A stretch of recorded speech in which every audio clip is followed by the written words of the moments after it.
Conjuring cinematic universe Annabelle फिल्मों समेत सिनेमाघरों की तारीख की सबसे कामयाब हॉरर फ्रेंचाइज में से एक है। बहुत से लोग ये नहीं जानते कि एनाबेल मूवी में दिखाई जाने वाली डॉल हकीकत में मौजूद है, जो कि एड और लॉरेन वॉरन के ओकल्ट म्यूजियम में आज भी रखी हुई है। 1952 में एड और लॉरेन वॉरन ने एक new England society for psychic research, जो कि नेस्पर के नाम से भी मशहूर है, एस्टेब्लिश की थी, जिसका मकसद पुरस्कार चीज़ों को इन्वेस्टिगेट करना था। एड और लॉरेन वॉरन के बाद इसका चार्ज टोनी स्पेरा के पास चला गया, जो कि इनका दामाद था। एक अरसे तक नेस्पर ने पुरस्कार चीज़ों पर इन्वेस्टिगेट किया, जिन पर बाद में बहुत सी मशहूर फिल्में भी बनी, जिनमें बैरन फैमिली भी शामिल है, जो कि द कंजरिंग में दिखाई गई। नेस्पर के मुताबिक एनाबेल डॉल 1970s में एक 28 साल नर्सिंग स्टूडेंट डोना को उसकी माँ की तरफ से बर्थडे गिफ्ट के तौर पर दी गई थी। डोना उसको अपने साथ अपने अपार्टमेंट में रखती थी, जो उसने अपनी एक दोस्त एंजी के साथ शेयर किया हुआ था। इस डॉल के आने के बाद डोना और एंजी को ये महसूस होने लगा कि इस डॉल को जहाँ रखते हैं वो अक्सर वहाँ से गायब होती है। अक्सर ऐसा होता था कि अगर डॉल को लॉन्च पे छोड़ के जाया जाता तो वो वापसी पर एक बंद रूम के बेड पर पाई जाती थी। डोना के फ्रेंड लू को इस डॉल के बारे में बहुत बुरा एहसास था।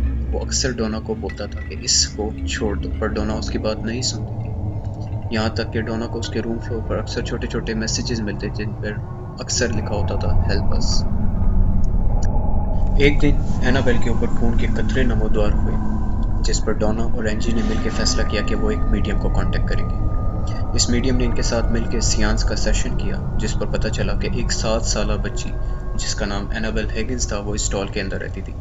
कुछ लोगों का कहना था कि इस बच्ची की डेड बॉडी खेतों में से मिली, जिसके ऊपर वो अपार्टमेंट बना है जिसमें एंजी और डोना रहा करती थी। उस मीडियम ने बताया कि एनाबेल को तुम दोनों से बहुत प्यार मिला, इसलिए वो तुम्हारे साथ रहना चाहती है। डोना को उस बच्ची का सुन के बहुत दुख हुआ। उसने उस बच्ची को डॉल के अंदर रहने की इजाज़त दे दी, पर लू उस बच्ची की रूह के अच्छे इरादों को कबूल नहीं कर रहा था। एक रात लू की आंख बहुत बुरे ख्वाब से खुली और उसने अपनी टांगों की तरफ नजर दौड़ाई तो उसने देखा कि एनाबेल उसकी टांगों पर से रेंगती हुई उसके सीने पर आ गई और उसका गला घोटने लगी।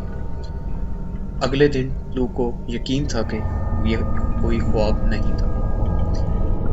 ठीक उससे अगले दिन एंजी और लू एक रोड ट्रिप प्लान कर रहे थे कि अचानक उन्हें डोना के कमरे से लड़ने की आवाज़ें आईं। जिस पर लू उसके कमरे में गया तो उसने देखा कि रूम बिल्कुल खाली था और एनाबेल फर्श पर पड़ी हुई थी। वो जैसे ही उस डॉल के करीब जाने लगा तो उसे अचानक बहुत शदीद दर्द महसूस हुआ और उसकी शर्ट के अंदर से खून निकलने लगा। जैसे ही उसने अपनी शर्ट खोली तो उसके सीने के ऊपर पंजों के निशान पड़े हुए थे और उनमें से खून निकल रहा था। उसका जख्म बहुत जल्द ठीक होने लगा और 2 दिन के अंदर अंदर उसके सीने पर से निशान गायब हो चुके थे। डोना ने सोचा कि अब बहुत हो गया और उसने एक पीएस्ट से रुजू करने का फैसला कर लिया और साथ में एड और लॉरेन वॉरन को भी कांटेक्ट कर लिया। एड और लॉरेन वॉरन ने डोना को बताया कि डॉल पोजेस्ड नहीं है, क्योंकि नेस्पर के मुताबिक बेजान चीज़ें पोजेस नहीं होती। एनाबेल को एक शैतानी रूह इस्तेमाल कर रही है, जिसकी मदद से वो एक इंसानी होस्ट ढूंढ रही है जिसको वो पोजेस कर सके। वॉरन्स के मुताबिक शैतानी रूह अपने हमले के कुछ ही हफ्ते दूर रह गई थी, जिसके नतीजे में डोना, एंजी और लू की मौत हो सकती थी। जैसे कि उन्होंने बताया कि डॉल के अंदर किसी भी एनाबेल हेगिंस की रूह नहीं है, वो सिर्फ और सिर्फ उस लड़की का नाम इस्तेमाल कर रही थी। डोना ने वॉरन्स को बोला कि एनाबेल को इनके घर से ले जाएं, जबकि एनाबेल इतने आराम से जाने वाली नहीं थी। एनाबेल को घर ले जाते हुए वॉरन्स की गाड़ी खुद ब खुद घूमने लगी और उसकी ब्रेक्स फेल हो गई, जिस पर एड ने एनाबेल के ऊपर स्लीप का निशान बनाया, जिसके नतीजे में वो आसानी से घर जा सके। वॉरन के घर जाते ही एनाबेल ने दोबारा से घर के अंदर खुद ही घूमना शुरू कर दिया, यहाँ तक कि एक चेयर के ऊपर बैठे बैठे हवा में लहराना शुरू कर दिया। जेसन बेडफोर्ड वॉरन की तरफ से आए और एनाबेल को अपने साथ ले गए। 3 घंटे बाद जेसन की कॉल आई, जिस पर उन्होंने वॉरन्स को बताया कि उनकी गाड़ी की ब्रेक फेल्स हो गई और उनकी गाड़ी उलट गई।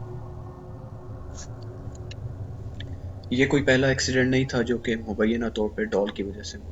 कुछ विजिटर्स वॉरन्स की कलेक्शन देखने उनके घर आए और जिस केस में एनाबेल रखी हुई थी उसने उनको नॉक किया और तंज किया कि अगर इस डॉल में कोई असर है तो उसे मार के दिखाए, जिस पर वॉरन्स ने उनको वापस जाने का बोला और वो बंदा अपनी मोटरसाइकिल पर बैठा अपनी गर्लफ्रेंड के साथ वापस जा रहा था और एनाबेल के बारे में मजाक उड़ा रहा था कि अचानक उसकी बाइक ने कंट्रोल खो दिया और वो स्लिप होकर एक ट्रक से जा टकराई और उसके बदले में उस बंदे की मौत वाक़ई हो गई।